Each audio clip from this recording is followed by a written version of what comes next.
തൃത്വനാമത്തിൽ സ്നേഹവന്ദനം.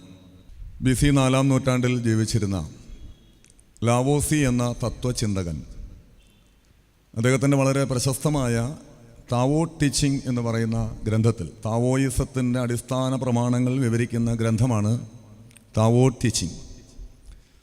ആ ഗ്രന്ഥത്തിൽ ഇങ്ങനെ ഒരു പരാമർശം നടത്തിയിട്ടുണ്ട്. സാധാരണ മനുഷ്യർ വീടുകൾക്ക് വേണ്ടി ചുവരുകളും ജനലുകളും ഒക്കെ ഇങ്ങനെ നിർമ്മിക്കാറുണ്ട്. എന്നാൽ നമ്മൾ ഉപയോഗിക്കുന്നത് ഈ ചുവരുകളോ ജനലുകളോ വാതിലുകളോ ഒന്നുമല്ല, അതിനകത്തുള്ള സ്പേസാണ്. ഈ കെട്ടിപ്പൊക്കുന്ന ചുവരുകളോ ഭിത്തികളോ അല്ല നമ്മൾ ഉപയോഗിക്കുന്നത്. അതിനകത്ത് ഒന്നും ചെയ്യാതെ ശൂന്യമായി കിടക്കുന്ന സ്ഥലങ്ങളാണ് നമ്മൾ ഉപയോഗിക്കുന്നത്. ആ ശൂന്യമായി കിടക്കുന്ന സ്ഥലം ശരിയാവണ്ണം ഉപയോഗിക്കുന്നില്ലെങ്കിൽ ഇനി എത്ര മനോഹരമായി ഈ ചുവരുകളും ഭിത്തികളും കെട്ടിപ്പൊക്കിയാലും അതുകൊണ്ട് പ്രയോജനമില്ല. ഒരു മൺകുടം, യഥാർത്ഥത്തിൽ നമ്മൾ ഉപയോഗിക്കുന്ന മൺകുടത്തിൻ്റെ ശൂന്യമായി കിടക്കുന്ന ഭാഗമാണ്. ഒരു ദേവാലയം, യഥാർത്ഥത്തിൽ ഈ ദേവാലയത്തിൻ്റെ ഭിത്തികളോ അതിൻ്റെ കമാനങ്ങളോ ഒന്നുമല്ല നമ്മൾ ഉപയോഗിക്കുന്നത്. യഥാർത്ഥത്തിൽ അതിനകത്തുള്ള സ്ഥലമാണ്. അകത്തെന്ത് നടക്കുന്നു എന്നതാണ് പ്രധാനം. നിർഭാഗ്യവശാൽ നമ്മൾ ഈ അകത്തെ സ്പേസിൻ്റെ ഉപയോഗത്തിൻ്റെ പ്രാധാന്യം വളരെ കുറച്ചേ കാണുന്നുള്ളൂ.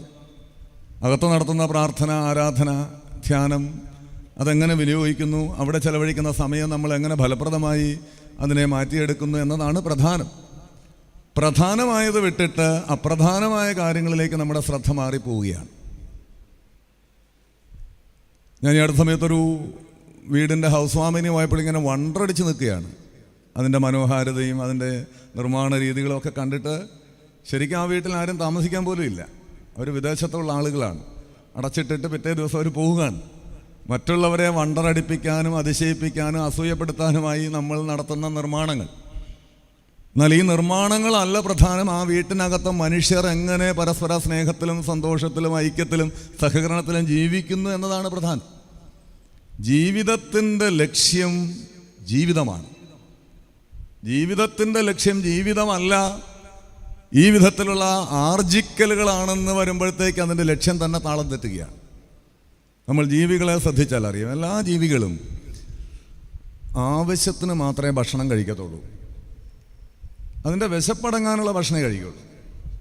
എത്ര കൊടുത്താലും വിശപ്പടങ്ങിക്കഴിഞ്ഞാൽ, നിങ്ങളൊരു സിംഹത്തിൻ്റെ കൂടെ മൃഗശാലയിൽ പോകുമ്പോൾ ശ്രദ്ധിക്കാം, അവിടെ ഇറച്ചി കഷ്ണങ്ങളൊക്കെ ഇങ്ങനെ കിടക്കുന്നുണ്ടാവും.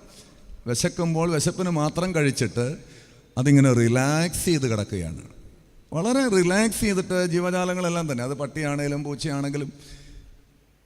പക്ഷെ അങ്ങനെ അതിനേക്കാൾ എത്ര ഇൻ്റലിജൻ്റ് ആയിട്ടുള്ള ഒരു ജീവിയാണ് മനുഷ്യൻ. മനുഷ്യനിങ്ങനെ റിലാക്സ്ഡ് ആയിട്ടിരിക്കാൻ പറ്റുന്നില്ല. നമുക്കിതെല്ലാം ഉണ്ടായിട്ടും നമ്മളെപ്പോഴെല്ലാം ഭക്ഷണം കഴിക്കുന്നു. ഭക്ഷണം കാണുമ്പോഴൊക്കെ കഴിക്കും, ബോറടിച്ചാൽ കഴിക്കും, വിശന്നാൽ കഴിക്കും, ആരെങ്കിലും നിർബന്ധിച്ചാൽ കഴിക്കും, TV കാണുമ്പോൾ കഴിക്കും, പാർട്ടി കൂടാൻ കഴിക്കും, കിട്ടിയാലൊക്കെ കഴിക്കും.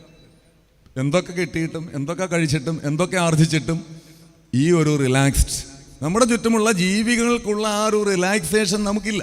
യഥാർത്ഥത്തിൽ വളരെ റിലാക്സ്ഡ് ആയിട്ടിരിക്കാൻ പറ്റിയ എല്ലാ സംവിധാനങ്ങളും നമ്മൾ ഉണ്ടാക്കി വച്ചിട്ടും നമുക്ക് നമ്മുടെ ജീവിതം സന്തോഷമായി ജീവിക്കാൻ നമുക്ക് പറ്റുന്നില്ല എന്നതാണ് യാഥാർത്ഥ്യം. അപ്പം ജീവിതത്തിൻ്റെ ലക്ഷ്യം ജീവിതമല്ല, ആർജനമാണ് എന്ന് വരുമ്പോഴേക്ക് ബാക്കി എല്ലാ ജീവികളും ജീവിക്കാൻ വേണ്ടി ചില കാര്യങ്ങൾ ആർജിക്കുന്നു, നമ്മൾ ആർജിക്കാൻ വേണ്ടി ജീവിക്കുന്നു എന്നൊരു തരത്തിലേക്ക് മാറുമ്പോൾ നമ്മുടെ ജീവിതം യഥാർത്ഥത്തിൽ ആർജിക്കേണ്ട സ്വസ്ഥത ആർജിക്കാതെ പോവുകയാണ്. സ്വാസ്ഥ്യം നഷ്ടപ്പെട്ടു പോവുകയാണ്, സ്വസ്ഥത നഷ്ടപ്പെട്ടു പോവുകയാണ്, സമാധാനം നഷ്ടപ്പെട്ടു പോവുകയാണ്. യഥാർത്ഥത്തിൽ നമ്മുടെ ജീവിതത്തിൻ്റെ ലക്ഷ്യം ജീവിതമാണ്. അതിലനുഭവിക്കുന്ന സ്നേഹം, പരസ്പര ബന്ധങ്ങൾ, അതിലെ സാഹോദര്യം, അതിലനുഭവിക്കുന്ന ഒരു ഊഷ്മളത, ധന്യമായ നിമിഷങ്ങൾ, ഇത് നമുക്ക് വീണ്ടെടുക്കാനായിട്ട് സാധിക്കേണ്ടതാണ്. ആ വിധത്തിലൊരു ജീവിതത്തിൻ്റെ യഥാർത്ഥമായ ലക്ഷ്യം നമ്മെ കണ്ടെത്താൻ സാധിക്കുന്ന ചില ചെറിയ ചിന്തകളിലേക്ക് ഈ രാത്രി ഞാൻ നിങ്ങളെ ഒന്ന് കൂട്ടിക്കൊണ്ടു പോവുകയാണ്. യിരെമ്യാ പ്രവാചകൻ്റെ പുസ്തകം 31-ാം അധ്യായത്തിൻ്റെ 3-ാം വാക്യത്തിൽ നമുക്ക് വളരെ സുപരിചിതമായൊരു വേദഭാഗമുണ്ട്, ഒരു വാക്യമുണ്ട്. യിരെമ്യാവ് 31:3 പറയുന്നു, ഞാൻ നിത്യസ്നേഹം കൊണ്ട് നിങ്ങളെ സ്നേഹിച്ചിരിക്കുന്നു. I have loved you with an everlasting love. ഞാൻ നിത്യസ്നേഹം കൊണ്ട് നിങ്ങളെ സ്നേഹിച്ചിരിക്കുന്നു. I have loved you with an everlasting love. നിത്യസ്നേഹം കൊണ്ട് ഞാൻ നിങ്ങളെ സ്നേഹിച്ചിരിക്കുന്നു. നമുക്കറിയാം, ഈ 2022 ജനുവരി മാസത്തിൽ നമ്മൾ ജീവിച്ചിരിക്കുന്നു എന്ന് പറയുന്നത് തന്നെ വലിയൊരു അത്ഭുതമാണ്. നമ്മുടെയൊക്കെ തന്നെ പ്രായത്തിലുള്ള, നമ്മളെയൊക്കെ പോലെ ഉണ്ടായിരുന്ന എത്രയോ പേര് ഈ ലോകത്തിൽ നിന്ന് മാറ്റപ്പെട്ടു. ഇപ്പം നമ്മളിങ്ങനെ ഇവിടെ ഇരിക്കുന്നു, ഞാനിവിടെ നിൽക്കുന്നു, പ്രസംഗിക്കുന്നു എന്നൊക്കെ പറയുന്നത് തന്നെ ദൈവത്തിൻ്റെ കരുണയുടെ, ദൈവത്തിൻ്റെ ഒരു കരുതലിൻ്റെ ഭാഗമാണ്. ദൈവം നമ്മെ നിത്യമായി സ്നേഹിക്കുന്നതിൻ്റെ ഏറ്റവും വലിയൊരു അടയാളമാണ് നമ്മളിങ്ങനെ ഇപ്പോൾ ഈ നിമിഷത്തിൽ ഇവിടെ ഇരിക്കുന്നു എന്ന് പറയും. ഇപ്പോൾ ജീവനോടെ ഇരിക്കുന്നു എന്ന് പറയുന്നതിന് വലിയൊരു കാര്യമാണ്. ബാക്കി എന്തൊക്കെ നഷ്ടങ്ങൾ നമുക്കുണ്ടെങ്കിലും, എന്തെല്ലാം പ്രയാസങ്ങളെ നമ്മൾ അഭികരിച്ചെങ്കിലും, എന്തെല്ലാം സങ്കടങ്ങളിലൂടെ നമ്മൾ കടന്നുപോയി എങ്കിലും, അതിൻ്റെ നടുവിലും ദൈവം നമ്മെ ഇങ്ങനെ പൊതിഞ്ഞ് സംരക്ഷിക്കുന്നു എന്നത് ഒരു യാഥാർത്ഥ്യമാണ്. ദൈവത്തിൻ്റെ സ്നേഹം, ദൈവത്തിൻ്റെ കരുതൽ എപ്പോഴും നമ്മോട് കൂടെയുണ്ട്. അതാണ് സത്യം. പക്ഷെ നമ്മൾ ആ കരുതലിനെ കുറിച്ചൊക്കെ പറയുമ്പോഴും ചില യാഥാർത്ഥ്യങ്ങൾ നമ്മുടെ മുമ്പിൽ കാണുമ്പോൾ നമ്മളിങ്ങനെ വല്ലാതെ പകച്ചു പോകും. ഞാനിങ്ങനെ വല്ലാതെ കൺഫ്യൂഷനിലായി പോയ 1-2 സംഭവങ്ങളുണ്ടായി ഈ അടുത്ത സമയത്ത്. എനിക്ക് വളരെ അടുത്തറിയാവുന്ന ഒരു മോള്, 35 വയസ്സ് പ്രായമുണ്ട്, വിവാഹിതയാണ്, ഒരു കുട്ടിയുണ്ട്. അതിന് ചെവിയും കേൾക്കില്ല, സംസാരിക്കാനും പറ്റില്ല. ചെവിയും കേൾക്കില്ല, സംസാരിക്കത്തേയില്ല. അവരങ്ങനെ സന്തോഷമായിട്ട് ജീവിച്ചു പോവുകയാണ്. പക്ഷേ അടുത്ത സമയത്ത് അതിന് ക്യാൻസർ ഡിറ്റക്റ്റ് ചെയ്തു. എന്നും പള്ളിയിൽ വരുന്നതാണ്, പ്രാർത്ഥിക്കുന്നതാണ്, ആരാധനയ്ക്ക് വരുന്നതാണ്, ഒരു കുറവും അവരെക്കുറിച്ച് പറയാനില്ല. എന്തെല്ലാം പ്രതിസന്ധികളിലൂടെയൊക്കെ അതിനെയൊക്കെ അതിജീവിച്ച് അഭികരിച്ച് ഈ മനുഷ്യരിങ്ങനെ ജീവിച്ചു പോകുമ്പോൾ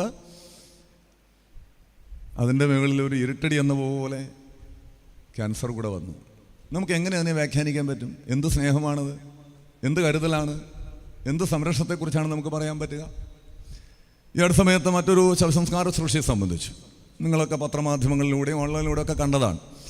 അമേരിക്കയിൽ വെച്ച് ഉറങ്ങിക്കിടന്നപ്പോൾ വെടിയേറ്റ് മരിച്ചൊരു പെൺകുഞ്ഞ്, 18 വയസ്സ് പ്രായമുള്ളൂ. ആ കുട്ടിയുടെ പിതാവ് എൻ്റെ ഒരു സുഹൃത്താണ്. മസ്കറ്റിലൊക്കെ പല പ്രാവശ്യം പോയി അവരുടെ വീടുകളിൽ പോവുകയും ആ കുഞ്ഞുങ്ങളെ കാണുകയൊക്കെ ചെയ്തിട്ടുള്ളതാണ് ഞാൻ. അമേരിക്കയിൽ പോയിട്ട് 2 വർഷമേ ആയുള്ളൂ. രാത്രി ഭക്ഷണമൊക്കെ കഴിഞ്ഞ് പ്രാർത്ഥിച്ച് കുടുംബ പ്രാർത്ഥനയൊക്കെ നടത്തി ഉറങ്ങാൻ കിടന്നൊരു കുട്ടിയാണ്. രാത്രിയുടെ ഏതോ യാമത്തിൽ ഒരു വെടിയൊച്ച കേട്ടു. പിതാവ് വിചാരിച്ചു വെടിയൊച്ച. അവർ ആൺമക്കൾ കിടന്ന മുറിയിലൊക്കെ പോയി നോക്കി, കുഴപ്പമൊന്നുമില്ല, ആൺകുഞ്ഞുങ്ങളൊക്കെ നന്നായി സുഖമായിട്ട് കിടന്ന് ഉറങ്ങുന്നു, പ്രശ്നമൊന്നും സംഭവിച്ചിട്ടില്ല. പക്ഷേ രാവിലെ നോക്കി, പെൺകുട്ടിയുടെ മുറി തുറന്നു നോക്കിയപ്പോൾ അവൾ അനങ്ങുന്നേയില്ല. മുകളിലത്തെ ഫ്ലാറ്റിൽ താമസിക്കുന്ന ആൾ അബദ്ധത്തിൽ അയാളുടെ ഒരു ഗണ്ണ് എടുത്ത് അലമാരിയിലോട്ടൊന്ന് മാറ്റി വെച്ച സമയം കൊണ്ട് ട്രിഗറിൽ അറിയാതെ കൈ അമർന്നു പോയതാണ്. നേരെ ഇത് താഴോട്ടങ്ങ് പോയി. നമ്മുടെ പോലെയുള്ള സീലിംഗ് അല്ലല്ലോ, അവിടെ തടി കൊണ്ടുള്ള സീലിംഗാണ്. ആ തടി തുളച്ച് നേരെ ഈ പെൺകുട്ടി കിടക്കുന്ന കട്ടിലിന് അതിൻ്റെ നെഞ്ചത്ത് വന്നാണ് ഈ വെടിയുണ്ട തറച്ചത്.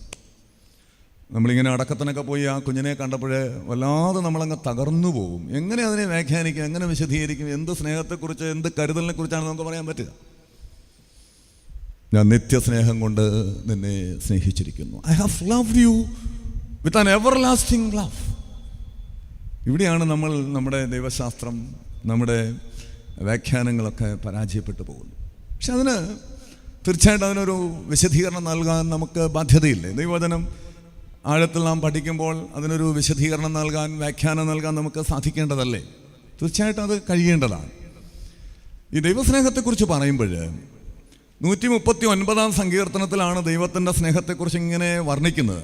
നീ ഇരിക്കുന്നതും കിടക്കുന്നതും ഞാൻ അറിയുന്നു, നാവിന്മേൽ വരില്ല എന്നൊക്കെ പറയുന്ന 139 സങ്കീർത്തനം വളരെ മനോഹരമായി ദൈവത്തിൻ്റെ കരുതലിനെ കുറിച്ച് ഇങ്ങനെ പറയുന്ന ഒരു സങ്കീർത്തനമാണ്. 139 സങ്കീർത്തനം. ദൈവമേ, നീ എന്നെ ശോധന ചെയ്ത് അറിഞ്ഞിരിക്കുന്നു, ഞാൻ ഇരിക്കുന്നത് എഴുന്നേൽക്കുന്നത് നീ അറിയുന്നു, എൻ്റെ നിരൂപണം നീ ദൂരത്ത് നിന്ന് ഗ്രഹിക്കുന്നു, എൻ്റെ നടപ്പും കിടപ്പും നീ ശോധന ചെയ്യുന്നു, എൻ്റെ വഴികളൊക്കെയും നിനക്ക് മനസ്സിലായിരിക്കുന്നു. യഹോവേ, നീ മുഴുവനും അറിയാതെ ഒരു വാക്ക് എൻ്റെ നാവിന്മേലില്ല.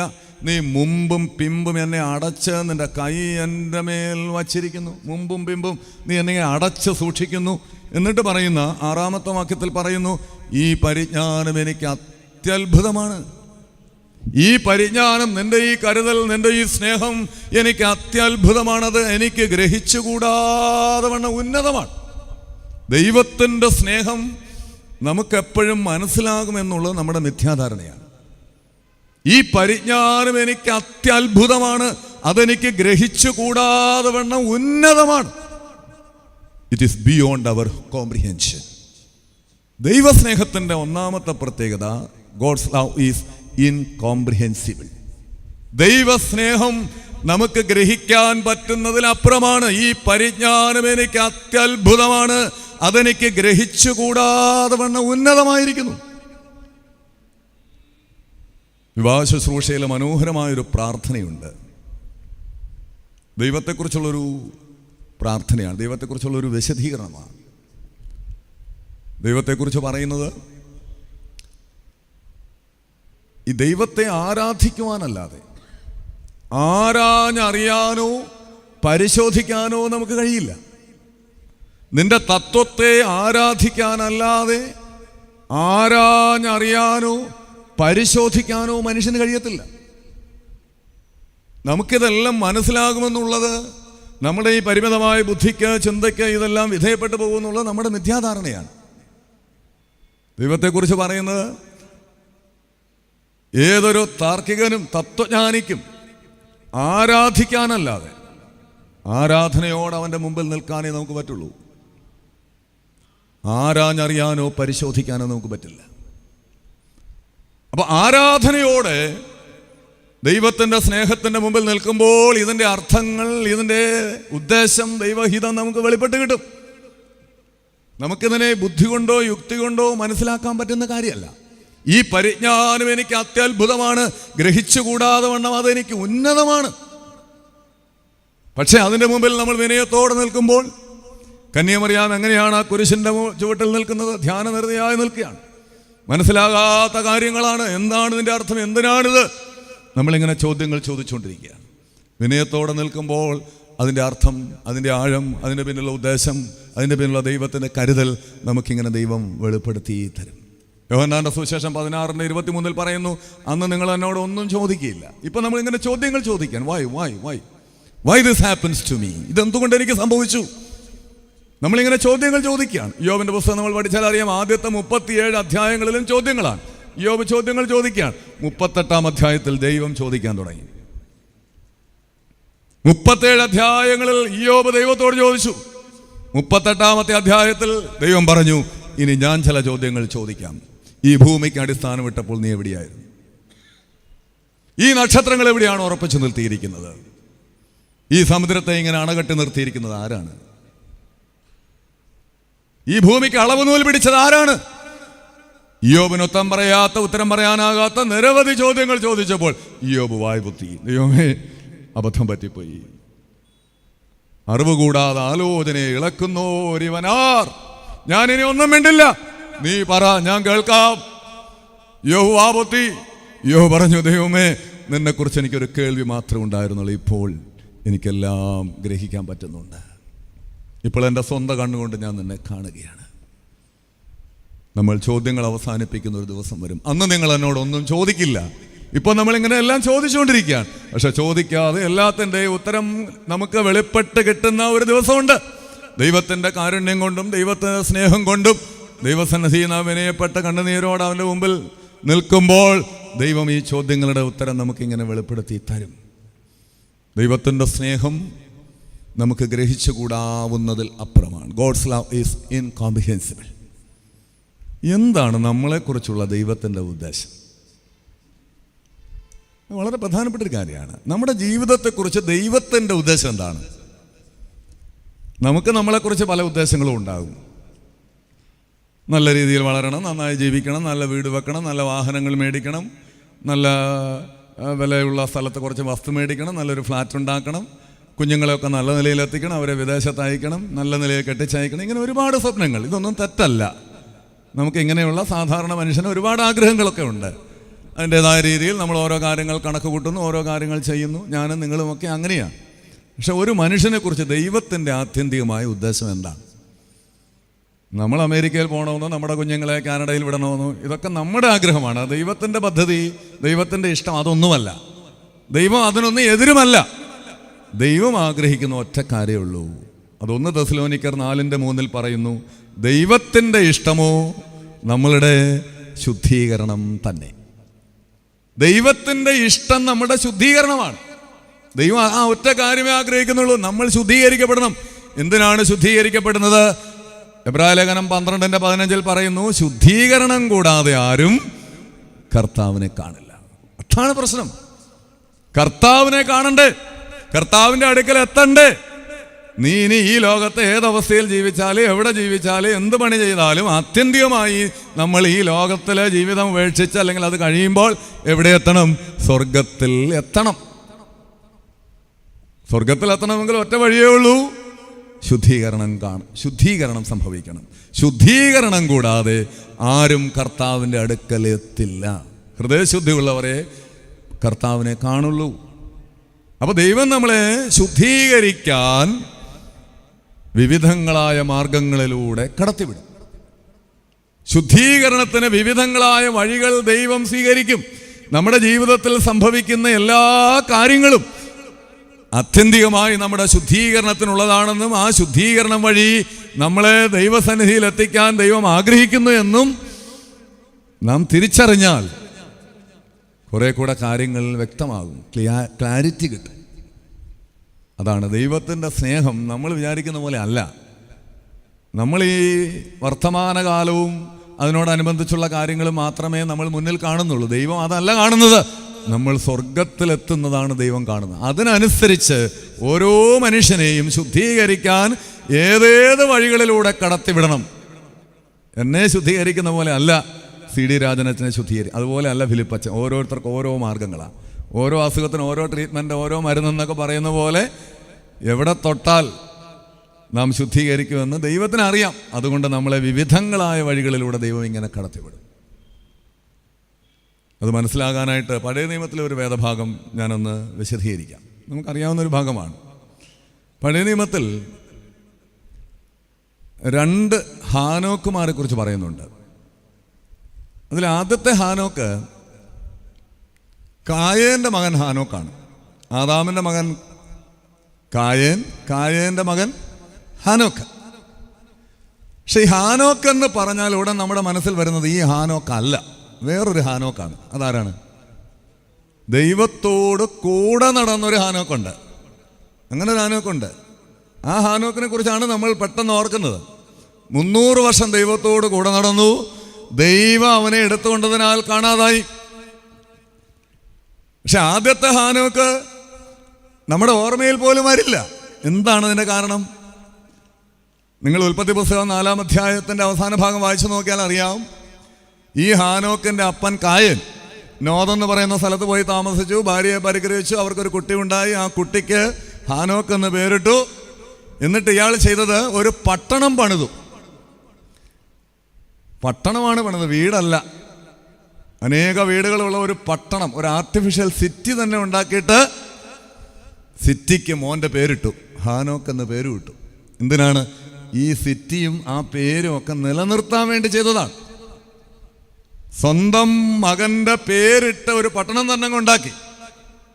എന്നെ കേൾക്കുന്ന ആർക്കും അതിനുള്ള കപ്പാസിറ്റി ഉണ്ടെന്ന് എനിക്ക് തോന്നുന്നത്. ഒരു വീടൊക്കെ വെച്ച് കൊടുക്കാൻ പറ്റുമായിരിക്കും, പക്ഷെ ഒരു പട്ടണം തന്നെ മക്കൾക്ക് പണിത് കൊടുത്ത് മക്കളുടെ പേരൊക്കെ ഇട്ട് അത് നിലനിർത്താൻ പറ്റുന്നവരൊക്കെ ഉണ്ടോ? അങ്ങനെയൊക്കെ ചെയ്യുന്നവരുണ്ടാകാം, ശ്രമിക്കുന്നവരുണ്ടാകാം. പക്ഷെ നമ്മൾ അറിഞ്ഞിരിക്കേണ്ട ഒരു കാര്യം, ഈ പട്ടണമോ ഈ ഹാനോക്കോ ഈ പേരോ ഒന്നും നിലനിൽക്കില്ല. കാരണം നമ്മൾ നമ്മുടെ പേര് നിലനിർത്താൻ വേണ്ടി ചെയ്യുന്ന എല്ലാ പരിശ്രമങ്ങളും വെറുതെയാണ്. അതൊന്നും നടക്കാൻ പോകുന്നില്ല. നമ്മളുടെ പേര് നിലനിർത്താൻ വേണ്ടി നമ്മൾ ഒരുപാട് ബന്ധപ്പെടുന്നുണ്ട്. നമ്മളുടെ പേര് നിലനിർത്താനും നമ്മുടെ തലമുറകളെ നിലനിർത്താനും കുഞ്ഞുങ്ങളെ നിലനിർത്താനും നമ്മുടെ നാമം നിലനിർത്താനും ഒക്കെയായി ഒരുപാട് കാര്യങ്ങൾ ചെയ്യുന്നുണ്ട്. അതുകൊണ്ടൊന്നും ഒരു കാര്യമില്ല. അതൊന്നും നിലനിൽക്കാൻ പോകുന്നില്ല. 1-2 തലമുറകൾക്ക് ശേഷം ഇതൊന്നും ഓർമ്മയിൽ പോലും ഉണ്ടാവില്ല. ഈവൻ ആ കല്ലറയിൽ ഒരു തിരികത്തിക്കാൻ പോലും ആരും ഉണ്ടാവില്ല. ആ പേരൊക്കെ മാഞ്ഞു പോകും. കാരണം ദൈവത്തെ കൂടാതെ നമ്മൾ നമ്മുടെ പേരുകൾ നിലനിർത്താനായി കാട്ടിക്കൂട്ടുന്ന എല്ലാ തത്രപ്പാടുകളും വെറുതെയാണ്. വെള്ളത്തിൽ വരച്ച വര പോലെ എന്നൊക്കെ പറയുന്ന പോലെയേ ഉള്ളൂ. ഈ പട്ടണവും നിലനിന്നില്ല, ഈ ഹാനോക്കും നിന്നില്ല, അനന്തര തലമുറകളും നിന്നില്ല. എന്നാൽ വേറൊരു ഹാനോക്കുണ്ട്.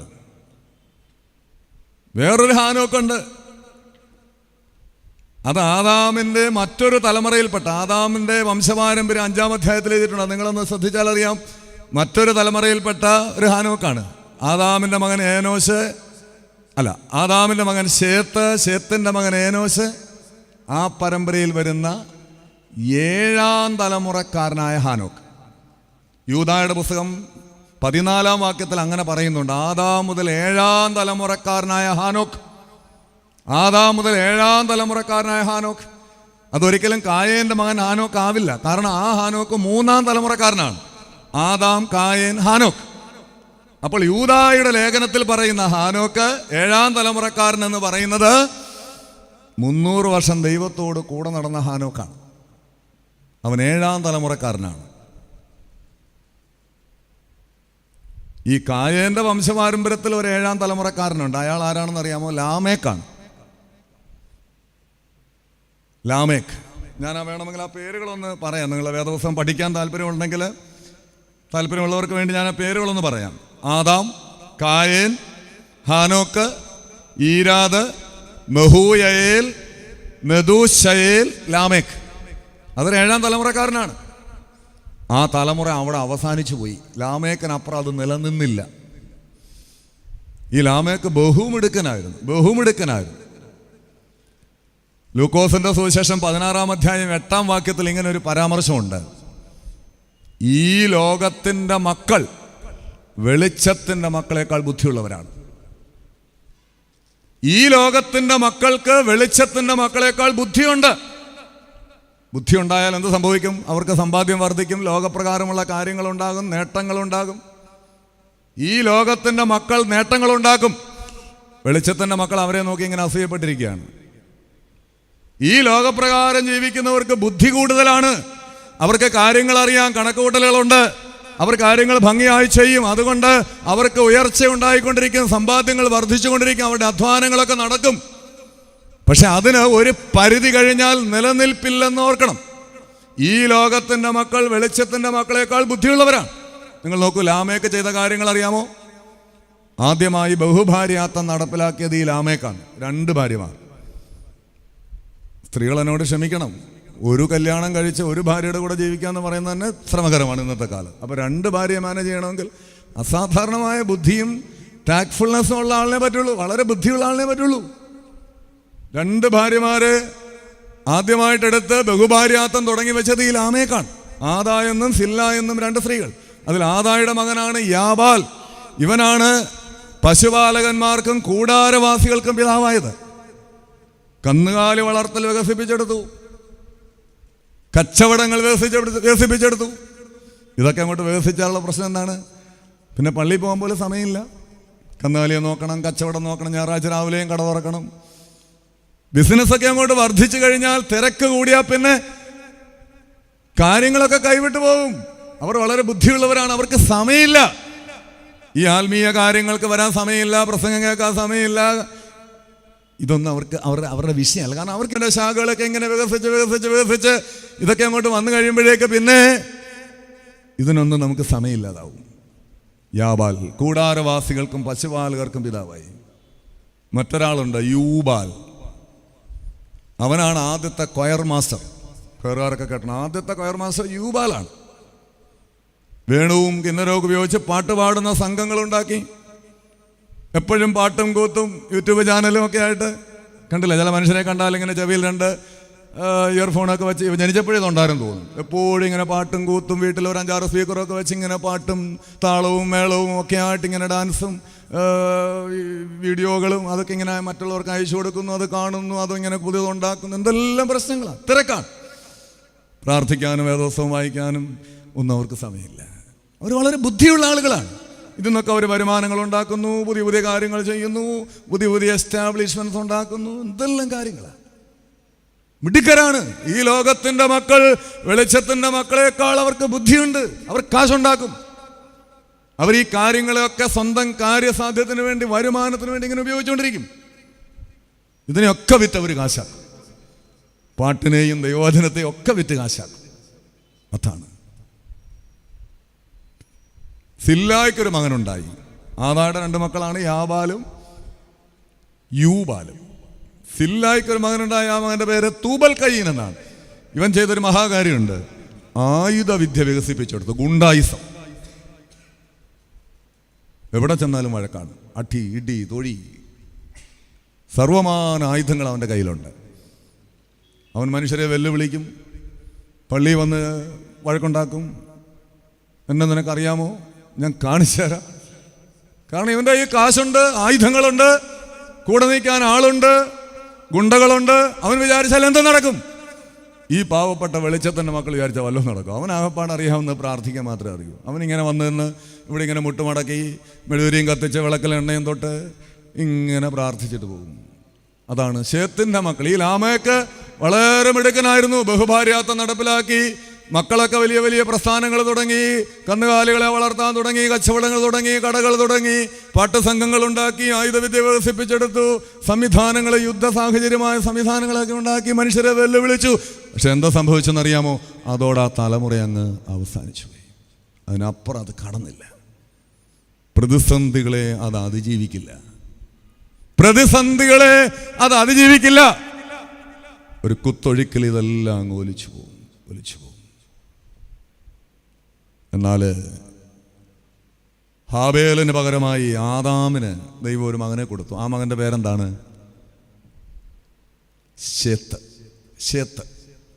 ശേത്തിനൊരു മകനുണ്ടായി. ആ മകൻ്റെ പേരെന്താണ്? ഏനോശ്.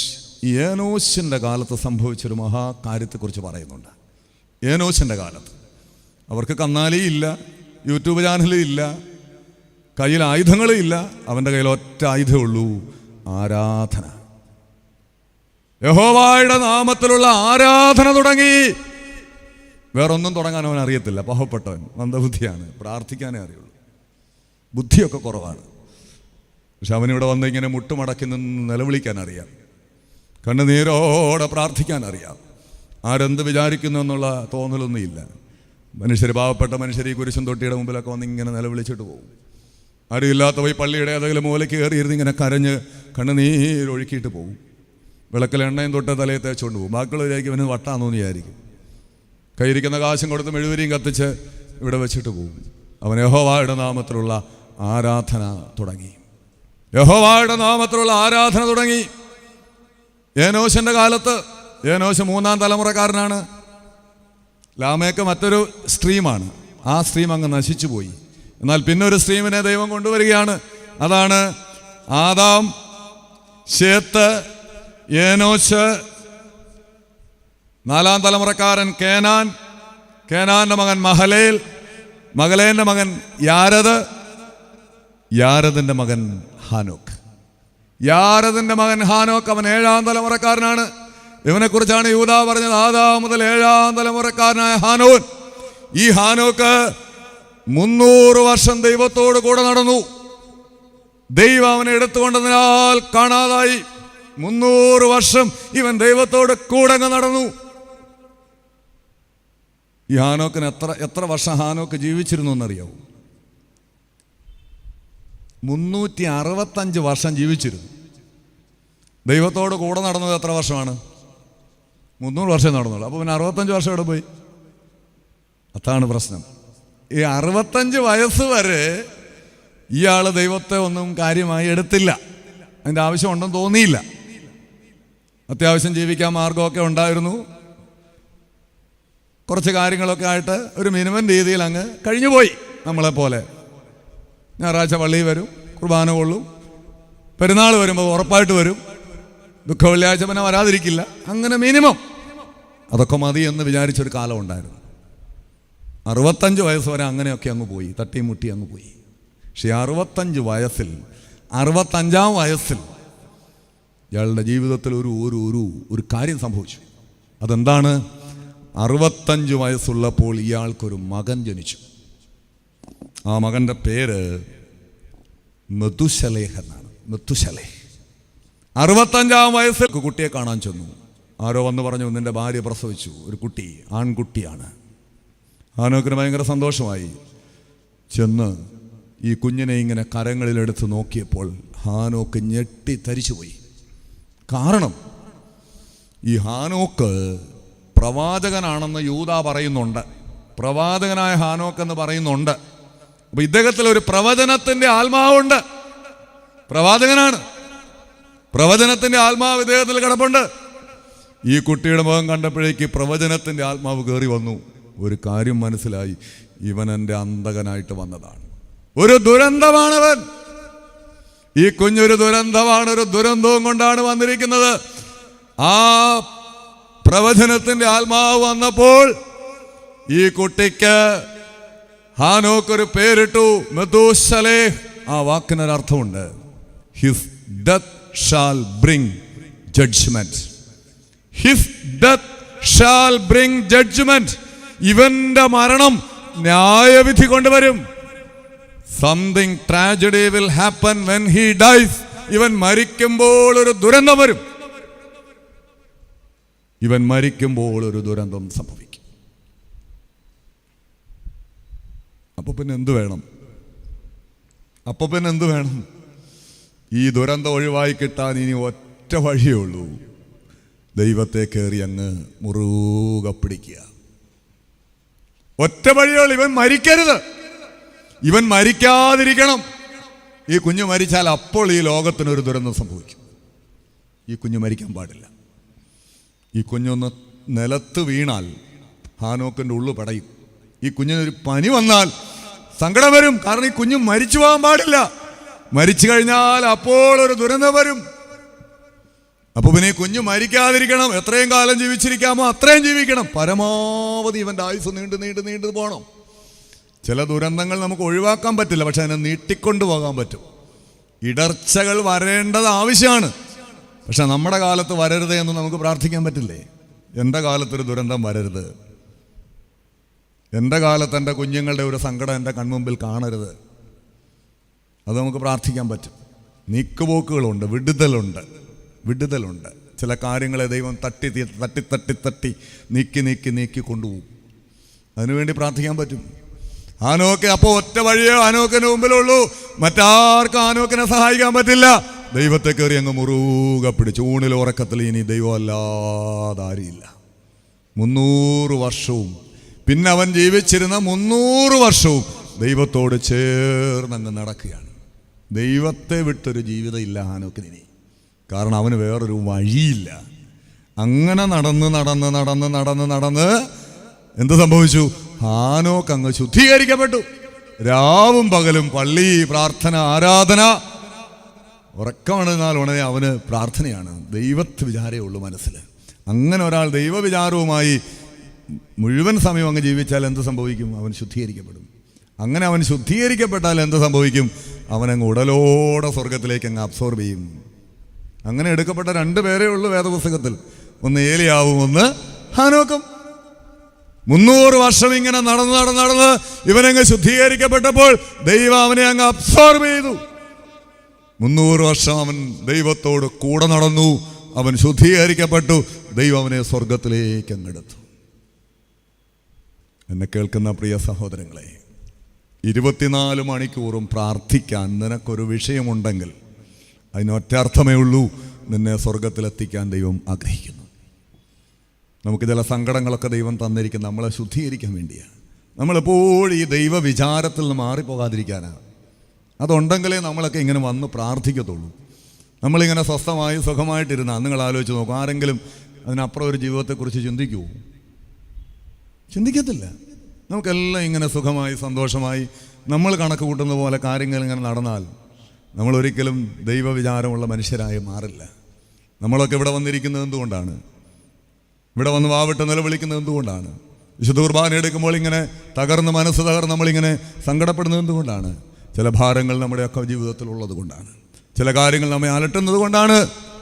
അതൊക്കെ നമ്മുടെ നന്മയ്ക്ക് വേണ്ടിയാണ്, നമ്മളെ ശുദ്ധീകരിക്കാൻ വേണ്ടിയാണ്, നമ്മളെ സ്വർഗത്തിലെത്തിക്കാൻ വേണ്ടിയാണ്.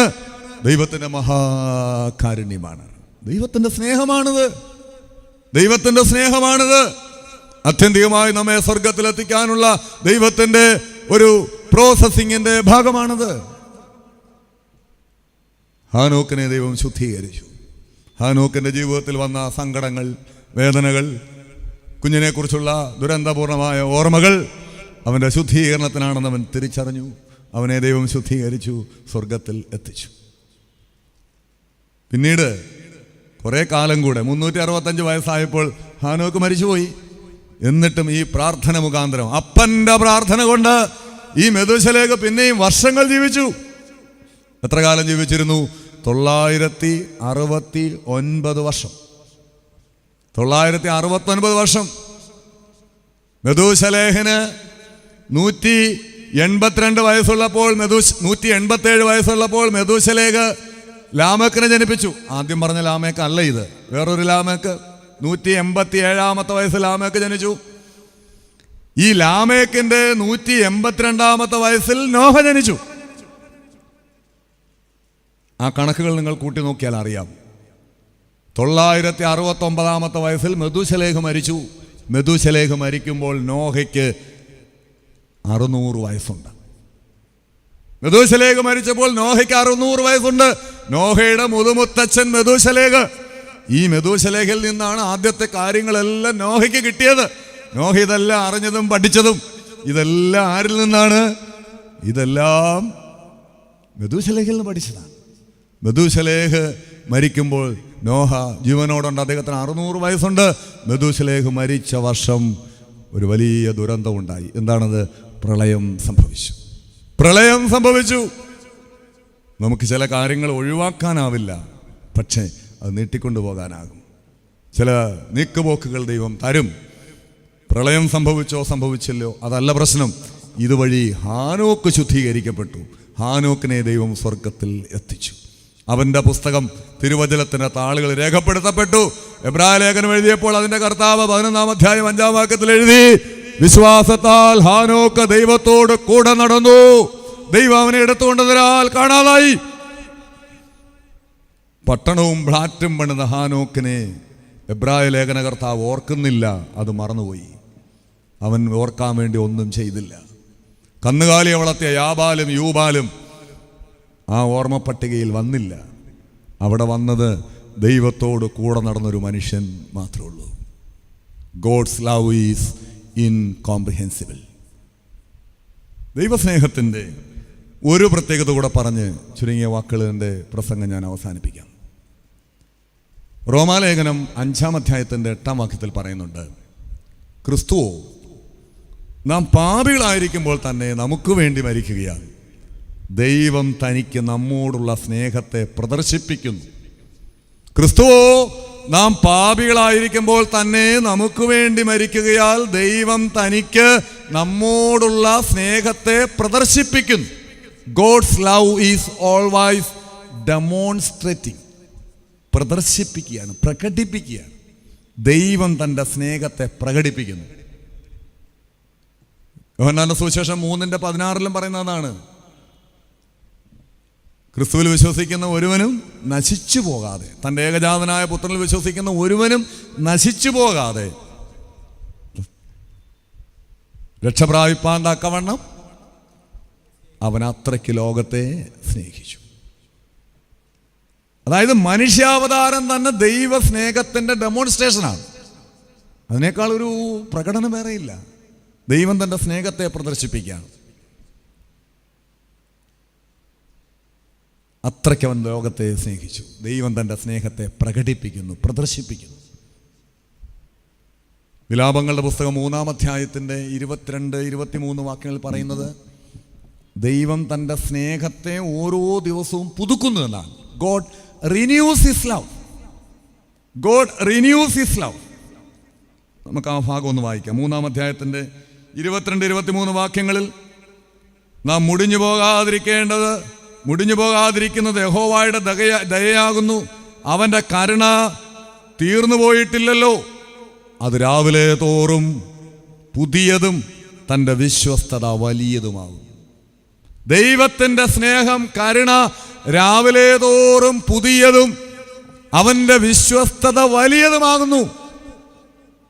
God renews his love on daily basis. ഓരോ ദിവസവും ദൈവം തൻ്റെ സ്നേഹത്തെ പുതുക്കുകയാണ്. He demonstrates his love and renews his love every morning. തൻ്റെ സ്നേഹത്തെ പ്രകടിപ്പിക്കുന്നു, പുതുക്കുന്നു. ഫിലോസഫിയിലൊരു പദമുണ്ട്, unexamined life is not worth living. പുനഃപരിശോധിക്കപ്പെടാത്ത ജീവിതം ജീവിക്കാൻ അർഹമല്ല. പുനഃപരിശോധിക്കണം. സ്നേഹത്തെക്കുറിച്ച് അത് ബാധകമാണ്. Unexamined love is not worth loving. പുനഃപരിശോധിക്കണം നമ്മുടെ സ്നേഹത്തെ. നമ്മുടെയൊക്കെ ഒരു ധാരണ ഈ സ്നേഹം വളരെ നാച്ചുറലായിട്ട് വരുന്നതാണെന്ന്. അങ്ങനെയല്ല.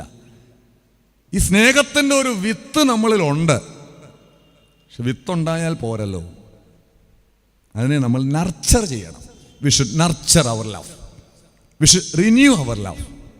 പുനഃപരിശോധിക്കുകയും അതിനെ പുതുക്കുകയും ചെയ്യണം. ദൈവം തൻ്റെ സാദൃശ്യത്തിലും സ്വരൂപത്തിലും നമ്മെ സൃഷ്ടിച്ചു എന്ന് പറഞ്ഞാൽ അതിൻ്റെ അർത്ഥം എന്താണ്?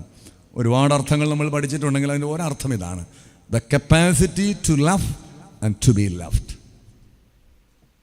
സ്നേഹിക്കാനും സ്നേഹിക്കപ്പെടാനുമുള്ള ഒരു കഴിവ്, മറ്റുള്ളവരെ സ്നേഹിക്കാൻ, ദൈവത്തിൻ്റെ സൃഷ്ടികളെ സ്നേഹിക്കാനുള്ള ഒരു സാധ്യത. The capacity to love and to be loved. ഇതാണ് ദൈവത്തിൻ്റെ സാദൃശ്യത്തിലും സ്വരൂപത്തിലും സൃഷ്ടിച്ചു എന്ന് പറയുന്നതിൻ്റെ ഒരു മീനിങ് അതാണ്, ഒരു തലം അതാണ്. അപ്പം അതിൻ്റെ ഒരു സീഡ്, അതിൻ്റെ ഒരു വിത്ത് നമ്മുടെ ഉള്ളിൽ കിടപ്പുണ്ട്. ലവ് ഈസ് ആൻ ആർട്ട് എന്ന് പറയാറുണ്ട്. സ്നേഹം ഒരു കലയാണ്. കലയാണെങ്കിൽ എല്ലാ കലകളും എന്ത് ചെയ്യണം? വെറുതെ ഈ കലകൾ മെച്ചപ്പെടില്ലല്ലോ, കലകളെ പരിപോഷിപ്പിക്കണം. താലന്തുകളെ വിനിമയം ചെയ്യുന്നതിനെ കുറിച്ച് കർത്താവ് പറയും. താലന്തുകൾ കയ്യിലുണ്ടായിട്ട് കാര്യമില്ല, അതിനെ വിനിമയം ചെയ്യണം. സ്നേഹം കൊടുത്തും വാങ്ങിയും അതിനെ പുനഃപരിശോധിച്ചും അതിനെ പുതുക്കിയും സ്നേഹത്തെ കുറെ കൂടെ നർച്ചർ ചെയ്യാനുള്ള ബാധ്യത നമുക്കുണ്ട്. We should renew and nurture our love on daily basis. ഓരോ ദിവസവും ദൈവം പോലും തൻ്റെ സ്നേഹത്തെ ഓരോ ദിവസവും പുതുക്കുന്ന പോലെ നമ്മൾ നമ്മുടെ സ്നേഹത്തെ ഇങ്ങനെ പുതുക്കിക്കൊണ്ടിരിക്കണം, റീ എക്സാമിൻ ചെയ്യണം. അതുകൊണ്ടാണ് പത്രോസിനോട് കർത്താവ് ചോദിച്ചത്, പത്രോസേ, നീ വാസ്തവമായിട്ട് എന്നെ സ്നേഹിക്കുന്നുണ്ടോ? ഒരു റീ എക്സാമിനിങ് ആണ്. യഥാർത്ഥത്തിൽ നീ എന്നെ സ്നേഹിക്കുന്നുണ്ടോ? ആദ്യത്തെ പ്രാവശ്യം ചോദിച്ച് വളരെ കൂളായിട്ട് പത്രോസ് പറഞ്ഞു, കർത്താവ് സ്നേഹിക്കുന്നുണ്ട്. രണ്ടാമത് ഒന്നുകൂടെ ചോദിച്ചപ്പോൾ പത്രോസ് ഒന്ന് പരിങ്ങി. മൂന്നാമത്തെ പ്രാവശ്യം ചോദിച്ചപ്പോൾ പത്രോസ് പൊട്ടിക്കരഞ്ഞു പോയി. ഇതാണ് നമ്മൾ ആവർത്തിച്ചൊന്ന് ചോദിച്ചു നോക്കുക, ഇതാണോ സ്നേഹം? ഇതാണോ സ്നേഹം? നമ്മൾ പറയും, പിന്നെ ഇതല്ലേ സ്നേഹം? ബർത്ത്ഡേക്ക് ഞങ്ങൾ ഒന്നിച്ച് കേക്ക് മുറിക്കുന്നുണ്ട്, ഭാര്യയുടെ പടം എടുത്ത് ഫേസ്ബുക്കിൽ ഇടുന്നുണ്ട്, നെക്ലേസ് മേടിച്ചു കൊടുക്കുന്നുണ്ട്. ഇതാണോ സ്നേഹം? പിന്നെ ഇതല്ലാതെ പിന്നെ എന്താണ്? 1 കൊരിന്ത്യർ 13-ാം അധ്യായം ഒന്ന് വായിച്ചു നോക്കണം. എത്ര മനോഹരമായൊരു അധ്യായമാണ്. കഴിയുമെങ്കിൽ കാണാതെ പഠിക്കണം. 23-ാം സങ്കീർത്തനം കാണാതെ പഠിക്കുന്ന പോലെ കാണാതെ പഠിക്കേണ്ട ഒരു അധ്യായമാണ് 1 കൊരിന്ത്യർ 13. എന്താണ് സ്നേഹം? Love never ends. ഒരിക്കലും അവസാനിക്കാത്ത, ഒന്നിൻ്റെ പേരിലും അവസാനിക്കാത്തതാണ് സ്നേഹം. Love never ends. സ്നേഹം ഒരു നാളും ഉതിർന്നു പോകത്തില്ല. ഏതെങ്കിലും നിമിഷം ഇല്ലാതായാൽ അത് സ്നേഹമല്ല. സ്നേഹമാണെങ്കിൽ അതൊരിക്കലും ഇല്ലാതാകില്ല. 2 വാക്കുകളുടെ വ്യത്യാസം നമ്മൾ തിരിച്ചറിയണം. ഇഷ്ടമുണ്ട്, സ്നേഹമുണ്ട്. ഇഷ്ടത്തിൻ്റെ പ്രത്യേകത എന്താണ്? ഇഷ്ടത്തിന് ഉപാധികളുണ്ട്, കണ്ടീഷൻസ് ഉണ്ട്. അതായത് ഞാൻ ആഗ്രഹിക്കുന്ന പോലെ നിങ്ങൾ പെരുമാറുമ്പോൾ നിങ്ങളോട് തോന്നുന്ന ഒരു വികാരത്തിൻ്റെ പേരാണ് ഇഷ്ടം. നമ്മൾ ഈ സ്നേഹം എന്ന് പറയുന്നതെല്ലാം ഇഷ്ടങ്ങളാണ്, അതിനെല്ലാം കണ്ടീഷൻസ് ഉണ്ട്. അതുകൊണ്ടാണ് ആ ഇഷ്ടപ്പെടുന്ന ആൾ നമുക്കെതിരെ നിൽക്കുമ്പോൾ, ആ ഇഷ്ടം ഇല്ലയെന്ന് തോന്നുമ്പോൾ, അല്ലെങ്കിൽ ഇഷ്ടം മുറിച്ച് കളയുമ്പോൾ പിന്നെ നമ്മൾ ചെയ്യുന്നത് എന്താണ്? അയാൾക്കെതിരെ നിൽക്കാൻ തുടങ്ങും. അതുകൊണ്ടാണ് ആൺപിള്ളാരും പെൺപിള്ളാരും ഈ ഇഷ്ടപ്പെട്ട ആളെ കുത്തിക്കൊല്ലുന്നു, അവരെ ജീവിക്കാൻ അനുവദിക്കില്ല. അത് വെറും ഇഷ്ടമാണ്. സ്നേഹമാണെങ്കിൽ നമ്മൾ സ്നേഹിക്കുന്ന ഒരാളെ കൊല്ലുമോ? അയാളുടെ മുഖത്ത് ആസിഡ് ഒഴിക്കുമോ? അയാളുടെ ഭാവി കളയുമോ? അതൊരിക്കലും സ്നേഹമല്ല. നിങ്ങളുടെ നല്ല ഭാവി ഇല്ലാതാക്കുന്നെങ്കിൽ, നിങ്ങളുടെ ജീവിതം തകർക്കുന്നെങ്കിൽ, ഒരു വാക്കുകൊണ്ട് പോലും നിങ്ങളെ നോവിക്കുന്നെങ്കിൽ അത് ഇഷ്ടമല്ല. അത് സ്നേഹമല്ല, അത് കേവലം ഇഷ്ടം മാത്രമാണ്. അത് ഇഷ്ടമാണ്. സ്നേഹത്തിന് ഉപാധികളേ ഇല്ല, കണ്ടീഷൻസ് ഇല്ല. അതാ കർത്താവ് പറഞ്ഞു, ഞാൻ നിങ്ങളെ സ്നേഹിച്ച പോലെ ഞാൻ നിങ്ങളെ സ്നേഹിച്ചു, അതുപോലെ നിങ്ങൾ സ്നേഹിക്കൂ. ഞാൻ നിങ്ങളെ എങ്ങനെ സ്നേഹിച്ചു? നിങ്ങൾ പാപികളായിരിക്കുമ്പോൾ തന്നെ ഞാൻ നിങ്ങളെ സ്നേഹിച്ചു. Without any condition I have loved U. നിത്യമായി നിന്നെ സ്നേഹിച്ചു. അത് നീ എന്നെ സ്നേഹിച്ചിട്ടല്ല, നിന്നിൽ ഒരു മെറിറ്റും കണ്ടിട്ടല്ല, നിന്റെ ഒരു പ്രത്യേകമായ ഗുണവും കണ്ടിട്ടല്ല. ദൈവം സ്നേഹമായതുകൊണ്ട് ഞാൻ നിന്നെ സ്നേഹിച്ചു. അതുപോലെ സ്നേഹിതന്മാർക്ക് വേണ്ടി ജീവനെ കൊടുക്കുന്നതിനേക്കാൾ അധികമുള്ള സ്നേഹമില്ല. ജീവനെ കൊടുക്കും, പ്രാണനെ കൊടുക്കും. തൻ്റെ സ്വന്തം ശരീരം എടുത്ത് ഭാഗിച്ച് മുറിച്ച്, ഇതാ എൻ്റെ ശരീരം, ഇതാ എൻ്റെ രക്തം, ഇതാണ് സ്നേഹം, ഇതുപോലെ നിങ്ങൾ സ്നേഹിക്കണം. പകുത്ത് കൊടുക്കുന്നതാണ് സ്നേഹം. പ്രാണൻ പകുത്ത് കൊടുക്കുന്നത്, അതിനേക്കാൾ ആർക്കും ഒന്നും കൊടുക്കാനില്ല. പ്രാണൻ പകുത്ത് കൊടുക്കുന്ന സ്നേഹം, അതാണ് സ്നേഹം എന്ന് പറയാം. അതൊരു നാളും അവസാനിക്കത്തില്ല. നമ്മുടെയൊക്കെ കുടുംബജീവിതത്തിലെ സ്നേഹങ്ങളെ നാം പുനഃപരിശോധിക്കണം. നമ്മുടെ ബന്ധങ്ങളിലെ സാന്ദ്രതകളെ നമ്മൾ പുനഃപരിശോധിക്കണം. വെളിപാട് പുസ്തകം 2-ാം അധ്യായത്തിൻ്റെ 4 മുതൽ 5 വരെയുള്ള വാക്കുകൾ ഇങ്ങനെ പറയുന്നുണ്ട്. നിന്റെ ആദ്യ സ്നേഹം വിട്ടുകളഞ്ഞെന്നൊരു കുറ്റം തന്നെ കുറിച്ച് പറയാനുണ്ട്. ആദ്യ സ്നേഹം വിട്ടുകളഞ്ഞെന്നൊരു കുറ്റം തന്നെ കുറിച്ച് പറയാനുണ്ട്. ആദ്യ സ്നേഹം ഇപ്പോഴില്ല. ഈ സ്നേഹം കുറയുന്നത് എങ്ങനെ അറിയാൻ പറ്റും? സ്നേഹം കുറയുന്നത് എങ്ങനെ അറിയും? അതറിയാൻ എളുപ്പമുള്ളൊരു വഴിയുണ്ട്. പെട്ടെന്നറിയാനൊരു മാർഗമുണ്ട്. ഈ സംസാരം കുറയും. സംസാരത്തിൻ്റെ ഫ്രീക്വൻസി കുറയും. പണ്ട് തുരുതുരാ വർത്താനം പറഞ്ഞുകൊണ്ടിരുന്നവർ പെട്ടെന്നൊരു ദിവസം അത് നിർത്താൻ തുടങ്ങും. അതിൻ്റെ ആ ഇൻ്റർവെൽ, ഫ്രീക്വൻസി, ഇൻറ്റൻസിറ്റി ഇതെല്ലാം കുറഞ്ഞു വരും. സംസാരം കുറയും. ഭാര്യാഭർത്താക്കന്മാർ ആദ്യകാലങ്ങളിലൊക്കെ ഒരുപാട് സംസാരിക്കും. നമുക്ക് തോന്നി ഇവരെന്ത് ഇത്രയും പറയാൻ. രാത്രിയുടെ ഏകാന്തതകളിലൊക്കെ ഇങ്ങനെ വാതോരാതെ സംസാരിക്കുകയാണ്. കാരണം അത്രയ്ക്ക് സ്നേഹമാണ്. ആ സ്നേഹത്തിന് വിഷയദാരിദ്ര്യമില്ല. എന്തും പറയും, ഏത് വിഷയവും പറയും.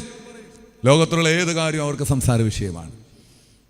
ആ സംസാരം കുറഞ്ഞ് സംസാരിക്കാൻ വിഷയങ്ങളില്ലാതായി മാറുമ്പോൾ വളരെ ഔപചാരികമായ കാര്യങ്ങൾ, വീട്ടിലെ പലചരക്ക് തീർന്നതിനെക്കുറിച്ചോ കുഞ്ഞുങ്ങളുടെ ഫീസിനെ കുറിച്ചോ മാത്രമേ നിങ്ങൾ പറയുന്നുള്ളെങ്കിൽ ആ ബന്ധത്തിൻ്റെ തീവ്രത കുറഞ്ഞുപോയി എന്ന് വിചാരിച്ചോണം. സംസാരിക്കാൻ വിഷയങ്ങളില്ലെങ്കിൽ, ഒന്നും നിങ്ങൾക്ക് വിഷയമാകുന്നില്ലെങ്കിൽ. മരുഭൂമിയിലെ പിതാക്കന്മാരെഴുതിയ ഒരു പുസ്തകത്തിൽ, ഡെസേർട്ട് ഫാദേഴ്സിൻ്റെ ഒരു ബുക്കിൽ മനോഹരമായൊരു കൊട്ടേഷനുണ്ട്. എനിക്ക് വളരെ ഇഷ്ടമുള്ളൊരു കൊട്ടേഷനാണ്. ഞാനത് എല്ലാ പ്രസംഗങ്ങളിലും ഈയിടെ പറയാറുണ്ട്. അതിതാണ്: talk to your spouse more sweetly or respectfully than you talk to anyone else.